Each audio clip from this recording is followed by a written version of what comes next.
Ladies and gentlemen, I hope you're all doing well, and welcome to this community showdown. It's going to be Brindle with the forces of Grand Cathay facing off against old Subutai here on Bretonnia with a very cool Rapunz build, which is always very fun to see. Rapunz is actually pretty underrated. If you want to have like a foot-based character squad, she can get a lot of work done. She does have that banner, so it's the Flare de Lis banner, which gives melee defense and melee attack. Plus 10 and plus 8 is pretty insane, right? Especially on maps with kind of this like linear style where blob fights are going to be a little bit more common. You could just have your battle pilgrims, foot scars, peasants up there, and like 10 melee defense on any unit is going to put it up to another tier of quality, right? So that's really nice. Felix is going to be healing Rapunz. We do also have Grail Relique in the back, and the rest of the army is going to be foot squires, battle pilgrims, which makes sense. Foot squires are going to be very good against the forces of Cathay. They'll outtrade Jade Warriors, they'll outtrade the Halberds, they'll trade upwards into the elite units even if they lose the fight. And generally are just going to be very solid. A little bit vulnerable to missile fire if there's any sort of bows and whatnot. And also Miao Ying can get some fat vortexes and get some work done there against those type of troops, but should be fun. So it is going to be a battle of heroes. Look at that. We got Gotrek and Felix here. My headcanon here is that the Felix on the other side with the forces of Bretonnia is like a Zechian deceiver. It's like the changeling or something, right? Coming in and pretending to be Felix and tricking this Bretonnian army to attack another order army totally seems like it could happen, right? So this is going to be Gotrek, this is going to be Felix, and we do have Miao Ying here looking to drop some fat vortexes. And the rest of the army is going to be somewhat elite. Brindle is really known for his elite playstyle. He's got Celestial Dragon Guard here, and that makes sense. They're going to be resilient against the Bretonnian cavalry, and we'll put up a good enough fight against the infantry. And double Iron Hill Gunners are going to be called out from reserve. So the battle is now underway, ladies and gentlemen.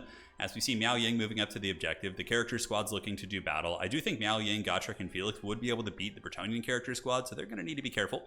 But I do like these kind of character trios. I've been playing with dwarves a little bit, using double Thane with Brindle actually instead of Thoric to get this like really strong fighting presence with like smoke bomb and all that sort of good stuff. It's very fun.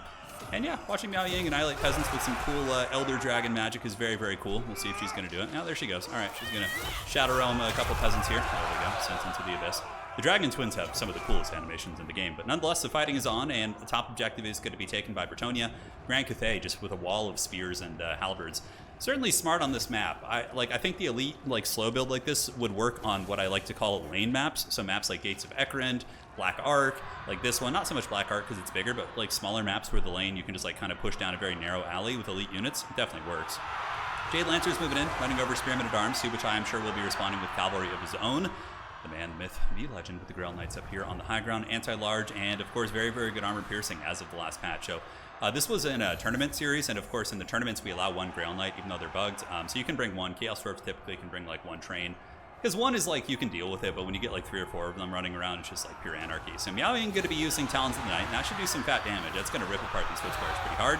Looks like there was a dodge attempt, but didn't quite get in there. Is the Talons of the Dragon Emperor. I like to imagine that's what that is, reaching up and dragging down all the foot scars there. So that's going to be pretty punishing. And Miao Ying, of course, a great fighter too. I mean, right now with Wrath of the Storm, 89 melee attack. She's got Gotrek, she's got Felix providing healing. Rapunz has the fake Felix providing a little bit of support as well, but overall, I do think that Miao Ying's going to be able to win this fight since she's also buffing the stats of her companions here. A little bit of Daka going downtown. I love this flank from Subutai, though. He does have Knights up on the high ground, so Knights of the Realm moving in. The Flare de Lis going to be coming in and weaving through, so they found a bit of an opening in the defenses of Grand Cathay here, and now they're going to be saturating into these Iron Hill Gunners and for sure melting them in a matter of seconds. Iron Hill Gunners are super glass cannon units, hit super hard and very cheap, but yeah, they go down incredibly quickly, especially since they're going to be getting sandwiched by the old peasants and a couple foot scars here as well. So charges for the lady, full tilt, baby. Getting in there, that's going to be a beautiful charge, and you're going to see some of these Iron Hill Gunners flying into the Shadow Realm. Looks like their charge kind of I think they got different orders while they were doing that charge there. So they kind of blue ball this a little bit, but oh, that's what it is. They want to move over here and sandwich these ones since these ones are already shut down. So the fighting rage is on. Value's really, really close. We do have Jade Warrior Halberds chasing down Knights of the Realm. More Jade Warrior Halberds coming out of reserve here for Brindle as old Miao Ying continues fighting and certainly winning against her Rapunz, which is pretty impressive. She has a way bigger HP pool, though. That's also a big variable, right? Like if they had equal HP, Rapunz would be up trading probably, but you know, Miao Ying's got like 9,000 HP, so she's a dragon. So that fight's going to be going a little bit better for her. Celestial Dragon Guard with heals here. No, that's not heals. That's Bretonnian heals. So the Earthblood going down, but there's a regrowth if you want to from Miao Ying on Celestial Dragon Guard. All that sort of good stuff. Evil Felix here, getting caught. Miao Ying going, and Gotrek realizes the deceiver is here. You know, he knows what his friend looks like. He came with him. Gotrek, of course, would not be fooled in such a manner. And now he's going to be going after the Bretonnian Felix, who looks to be running to the hills, as Rapunz is also pulling back. It seems like Grand Cathay's grinding is actually going pretty well with the Celestial Dragon Guard. though the Bretonnian cavalry are doing some massive damage in the backfield. You can see the cavalry just pretty much running rampant, shutting down all the different guns. But I mean, all the army is like armored halberds, which isn't fun for the cavalry. Even Grail Knights, I mean, Grail Knights can plow through armored halberds because they have the mass classification of a chariot. That's one of the issues with them. But even still, they'll take some damage in the process, and it won't be like, you know, perfect. So Grail Knights coming in full HP, about to get a pretty erect charge here on these Jade Warrior Halberds. You can see some of them get punted, but they had to run through their own units to get there, so it wasn't pretty. Jade Warrior Halberd sitting on the back point, and once again, Miao Ying's going to be doing some nice crowd clearing. So she's clearing out all the foot squires and different Bretonnian units that come in to support, because like anything that comes in to support, you know, Rapunzel here is going to get nuked like horribly by that Talons of the Night, which I think is a really, really cool combo. So the character is getting the job done, and Rapunzel still fighting in the pits. She's a very stalwart fighter, obviously. 58 and 67 for combat stats. Rapunzel also has a really, really solid leadership. But here it looks like she's finally running it potentially to the end of the road. So Knights of the Realm charging in, and it looks like Subutai is going to be calling in some heavy hitters. Value trading is very, very even, but it seems like Grand Cathay was able to weasel their way to the high ground. So they did get some Iron Hill Gunners up right here on Objective 1, and some Halberds are on their way over versus the Foot Squires. Foot Squires probably will win that trade. Jade Warrior Halberds have very, very poor melee attack. Celestial Guard are a little bit different, but yeah, the basic Halberds are not going to have the best time. Nice terror route going to be going down here. Growly keeping those peasants and Foot Squires fighting for the lady, saucing their melee attack up to 32. A couple Iron Hill Gunners coming from reserves and Jade Lancers as well. Grand Cathay has been able to hold on to the objectives, and what's been really, really solid and making this game solid for Cathay is that they've been able to keep Bretonnia from capturing their home objective like this entire game, which is pretty brutal. Bretonnia, I mean, can play a long game, short game, but obviously they would have liked to have Grand Cathay, a faction which isn't good at retaking objectives, pushed off the objectives from the beginning, but didn't seem to be the case. Royal Hippo Knights come down, might be able to push them off, but really, I mean, another Talons of the Knight's going to come in. It's going to melt all these units. Rapunzel's running for the hills. This Felix probably going to fall as well. It's looking actually pretty good for Grand Cathay. Value trading is even, though, so we'll see. If Rapunzel can come back, I don't know if there's any access to healing. Yeah, we did see Earthbloods coming down, so if she can get healed up and maybe like get a little bit of a shift here, just park her like next to these. Does her banner require her to be in combat? Allies in range, and she does have to be in melee, so she actually has to be attacking something. So maybe she would be able to find something to attack nearby. High ground play is obviously going to be favoring Bretonnian. You know, the quick cavalry can get here and really steamroll a lot of different Cathay units. Granted, some Jade Warrior Halberds are on the way up, but these Iron Hills are just going to get run over. I mean, even a couple tattered Knights Errant able to get in there and get the job done. And they got their shotguns out. They got some blasts in there, fighting hard for the Dragon Emperor, but the lady wills it, and the lady is going to get what she wants here. As these Iron Hill Gunners are going to be blasted into another dimension, and once again, the NLG Talons of the Night. Isn't it cool seeing this like dragon character? I mean, yeah, the dragon is the coolest thing, but the fact that she's been such a solid foot character and getting a ton of free healing from Felix, like Fetrix, I had my brain combined the two characters, which is very funny, but nonetheless, Bretonnia here is holding on to the objective. They were finally able to get it. Grand Cathay does have the advantage, and Cathay's inevitable push is coming out. We got Jade Warriors, Jade Lancers, and those armored Celestial Dragon Guard and Jade Warriors starting to make some progress against the Men-at-Arms tier units. High ground objective looking like it's going to go to Bretonnia. They definitely need to get back there and get that if they can. You know, time is going to start running out for them pretty quickly here if they don't. So I would imagine the Knights Errant will bounce over here and capture this objective from Grombrindle. We'll have to see. Foot Squires on the low ground clearing out the Halberds. And the Cathay Infantry squad fighting hard, but I mean, Hippogriff Knights are pretty sauced units. I mean, if you look at it, there's 12 Hippogriff Knights here, right? 3 or 4 of those Hippogriff Knights have the combined weapon strength of a Legendary Lord. And there's 12 of them, right? So it's like, you know, if all of them are able to connect with you, it's like several Legendary Lords just beating on one target. So it's pretty solid. I mean, it depends on the Lord, of course, but you guys get the idea. So now the Hippo Knights are coming on to this point. I don't know how much I like this. I feel like there's a lot of Halberds, Celestial Dragon Guard, and Spears and pointy sticks here. I mean, the Iron Hill Gunners, I guess, are getting shut down, but I do feel like the Hippo Knights maybe, yeah, I guess he's going to get the high ground objective here. And we do see the Knights of the Realm running over the Jade Warriors once again. I've kind of lost track of the Ground Knights, to be honest. They were running around pretty wild, and I didn't see where they went. We do see Rapunzel go down once again. So if she breaks one more time, I'm pretty sure that's going to be a shatter for old Rapunzel. It looks like she's breaking and running as Miao Ying is trying to put this game on her back, fighting in the pits at 2,000 value. The daughter of the Dragon Emperor, but taking no mercy from these peasants. And of course does have Felix, I believe, still nearby. Let's see. No, it looks like there's one hero. It's probably just Gotrek. No, it's actually Felix. Wow, Gotrek is actually chasing Rapunzel down. Rapunzel also getting run down by the Jade Lancers. Bretonnia needs to get some cavalry here and peel for Rapunzel, because the Bretonnia isn't the highest leadership faction in the world. The Grail Relics do make up for it, but if she goes down, negative 16 leadership on these peasant mobs who are rocking, 33 leadership at this point, they're going to be pretty close to breaking, like, very, very quickly. And it looks like the Hippogriff Knights didn't have too much impact here, just a lot of tanky Cathay infantry and spears able to hold that point as the Jade Warriors and the Jade Warrior Halberds holding on. Rapunz is running for the hills, and will she get back? It looks like Subutai did call in some knights. No, he didn't. These are the Jade Lancers. And a couple of peasant mobs trying to save her. But yeah, like I said, 153 HP. If she does go down here, it's going to be a pretty brutal penalty to the forces of Bretonnia. On the back side, we do see defenders of Fleur-de-Lis coming out, so the Knights are on their way. Will they be able to save Rapunz is the question. The high ground has actually been retaken by Grand Cathay during all that action. Jade Lancers and the Knights of the Realm, it's a pretty one-sided fight. Jade Lancers, if they get the charge, will annihilate, or the Knights of the Realm will annihilate the Jade Lancers. Sorry, it's like 100 degrees here. My brain's basically melting, but even still, Jade Lancers are kind of like Empire Knights in the way that their 100 armor is just like, it has good staying power, and will allow the Jade Warrior Halberds that are kind of mixed in here to help out a little bit. Or Jade Warriors coming in the way up, but honestly, I do think that Cathay is going to be breaking the Bretonnian position here. It looks like the Spears and the Jade Warriors, and yeah, they were able to get the job done. They pushed back the Bretonnian hordes. Now they're going to be sallying forth with their Jade armor. Well, that actually looks really cool. And probably heading to Objective 3 to support Miao Ying, who's continuing to fight on this point, getting a little bit beat up here by the old... oh, could this be the comeback that Subutai's looking for? He's kind of been on the back foot for a while, but Felix coming in maybe with the steel chair in the back, or he's gonna see this and be like, oh, screw that, I don't want to fight that. Gotrek isn't with me. After all, it is an evil Tzeentch conspiracy character, that's right. So maybe she's gonna go Dragon Form and fly away. It's funny, we haven't seen her go Dragon Form once, but as an escape mechanism, it wouldn't be bad. 1400 HP, she pops Wrath of the Storm. I don't know if Grombrindle notices here that Felix is laying a bit of a steel chair beatdown on him. Rapunz away with 74 HP, so she'll probably run off the edge of the map. I don't think she'll rally with that HP. And Bretonnia showing their superior mobility. They just dominate the high ground engagement rally. Grand Cathay tried to play the mobile game with Bretonnia. You don't do that. So Subutai taking advantage of his faction's big strengths here. But in the meantime, we do see Grombrindle starting to recapture the middle. A couple cavalry come down, and Miao Ying's really beat up. 359 HP. Still could come back, and does she have regrowths? Let's see if that's the case. Wow, she's kind of getting smashed up a little bit, ladies and gentlemen. 219 HP. This game is looking a little bit tough for old Bretonnia, but, they're a top-tier faction. Subutai's a top-tier player, so they're going to find ways to bring it back. 219 right here. Felix coming in. I believe Miao Ying, and yeah, they're like...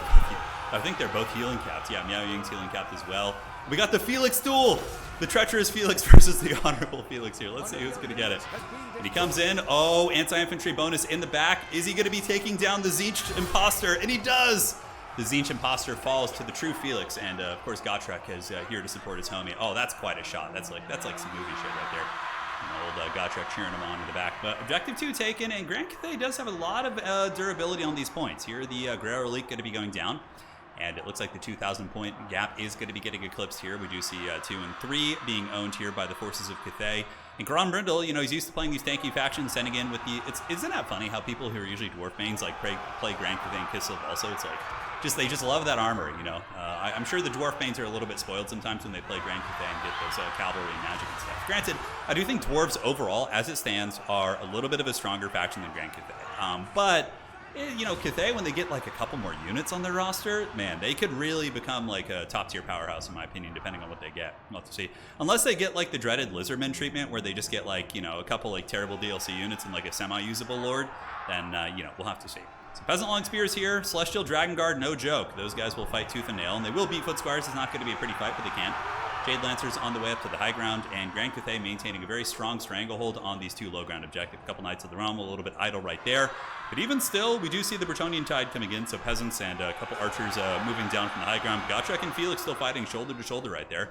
I doubt we'll see Miao Ying get resummoned. Both leaders of these armies have faltered. Peasants will do okay damage, but honestly, Jade Warriors are very resilient. 80 armor and shields as well, so... shouldn't be too much. And up on the high ground, it looks like Subutai's forces will be able to kind of clinch this one up here. I think the Peasant Spears, although those Peasant Spears are doing some serious work against the Knights Errant, and maybe not. Maybe the Celestial Dragon Guard get the job done. 68 models, not the blessed number 69, but certainly trying its best. So they're going to continue fighting here on this point as we move over to the middle, and we see the Bretonnian cavalry desperately trying to move back and forth, but honestly, they're not terribly efficient against a lot of these forces. So it is getting to the point where Grombrindle would win on 1 point, it looks like, and I think that's kind of his game plan here, is to hold on to objective number 3, try and make it, a 1 objective scenario, and then just use the fact that the home objective is pretty close to the spawn. Spam Halberds in there and elite tanky, or not elite, but tanky Cathay infantry and get the job done. And wow, the Celestial Dragon Guard really impressing me here, holding it down. And the Peasant Long Spearmen forcing back some of the cavalry, now going after the Damsel of Life, who is on horseback. Those Celestial Dragon Guard not doing bad at all. Currently up to 1,500 value, man. That's great. It's cool to see elite infantry really shining. But it looks like Bretonnia is going to be able to wrestle these objectives, although Cathay is not hearing any bells. Iron Hill Gunners coming in. Iron Hill Gunners, of course, will melt those Royal Hippogriff Knights pretty badly. Spears continuing to fight here against the old Damsel of Life. And ladies and gentlemen, it's looking to be a pretty tight game here as Grand Cathay moves up. Jade Warrior Halberds moving, as well as Iron Hill Gunners heading to objective number 2. Felix and Gotrek still fighting, which I think is going to be a big thing. Oh, Rapunzel has been resummoned. All right, she's back, baby. Rapunzel at 1,000 value, so she certainly got smashed a little bit in some of the earlier fights. And I'm not sure what these Knights of the Realm are doing. They were having like a little powwow right there, talking strategy. It's like a football huddle. But heading to objective 2 are the forces of Grand Cathay. High ground currently looks to be owned by Bretonnia. They got a nice stranglehold on that. Iron Hill Gunners get a couple nice shots, but ultimately are going to be rode down by these Hippogriff Knights, which again are 2,000 gold units. So you would expect them to be durable and be able to get in there. Hippogriff Knights, as a matter of fact, do have the Blessing of the Lady now. So they get that 15% ward save, which made them much, much better in this patch. Iron Hill's on the way out. Now, this is a nice tactic by Subutai. What he's doing is cutting off reinforcements. So he's using his cavalry, which again are pretty durable with decent leadership, to move back here and keep the reinforcements from getting to objective number 2.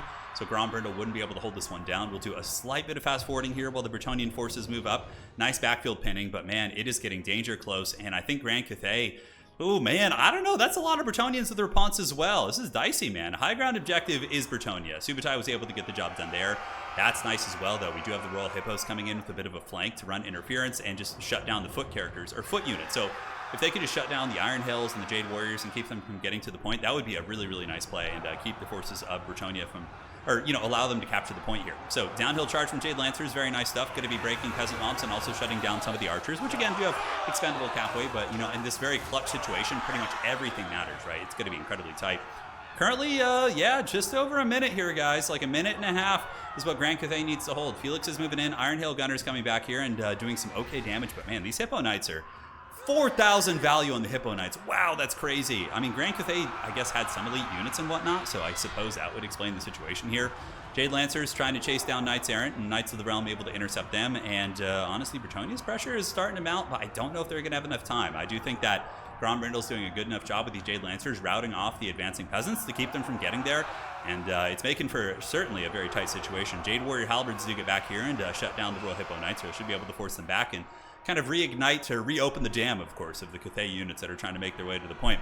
But guys, I don't know, man. Rapunzel's moving up, Foot Squire's coming. I think there's too many Grand Cathay infantry, and they're showing their durability here as the Grand Cathay forces are able to cut through the peasant mobs. Here we have the horsemen moving in and shutting down these guys, also threatening a little bit of back cap pressure on objective number 3. And ladies and gentlemen, that is going to probably be all she wrote. Rapunzel's fighting hard, Knights coming in. I mean, in a blob fight, I think the Halberds would get it done, but I don't know, with the Hippos, it could be a little bit dicey, but at the end of the day, there's just no way they're going to get there in time. Grand Cathay's units start to yield capture weight, but it's too late. Grombrindle edges that one out, man. What a game. GG, well played. That was a crazy match. That was really, really fun. Let's take a look at the breakdown here and see what it looks like. So, Felix, Gotrek, 2,600, man. All the heroes of the old world in this game shining. 1,100 here, Miao Ying, 23, pretty great. I think she could have lived if she went Dragon Form and tried to fly away, but even still. Jade Lancer's not bad. Halberds, yeah, it was a really, really fun build. And taking a look at the value of Bretonnia, obviously, it's going to be probably rooted. Well, Grail Knight, see, when you only have one Grail Knight, it's not as bad.